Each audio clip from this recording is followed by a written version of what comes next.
बिस्मिल्लाहिर्रहमानिर्रहीम। अस्सलाम वालेकुम दोस्तों, मैं मोहम्मद तनवीर। आप देख रहे हैं Tanveer auto service YouTube channel. दोस्तों, जैसा कि आप ये देख रहे हैं कि भी ये जो ब्लो फ़िल्टर है, जो इंजन की ब्लो की जो गैसें हैं उनको फ़िल्टर के अंदर मुंतकिल करने के दरमियान में होता है, जो पाइप के दरमियान में लगा होता है। इसके बारे में ये वीडियो, ये जब मोटरसाइकिल ज़्यादा चल जाती है तो इसके अंदर लिक्विड पानी इकट्ठा हो जाता है और इसका ना ऑयल के साथ मिलके एक मादा सा इकट्ठा होना शुरू हो जाता है, जो इस फ़िल्टर को चोक कर देता है, बिल्कुल बंद कर देता है। और जो आपकी ब्लो गैसें हैं वो इंजन के अंदर ही रहती हैं, बाहर नहीं निकलती है। जैसे आप देख रहे हैं, ये इसके अंदर बहुत सारा निकला था।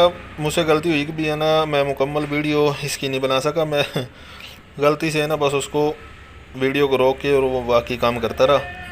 तो इसके अंदर काफ़ी सारा ये गंद निकला था और ये फ़िल्टर बिल्कुल चौंक हुआ था। ये आपकी जो मोटरसाइकिल है CD70cc होंडा, उसके अंदर ये फ़िल्टर होता है।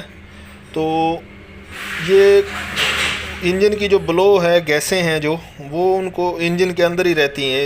ये अगर चौक हो जाए तो जब भी आप ट्यूनिंग वगैरह करें तो इसका ख्याल कर लिया करें, इसको साफ़ कर लिया करें। मैंने कहा कि भी आपसे ये वीडियो शेयर कर लेता हूँ।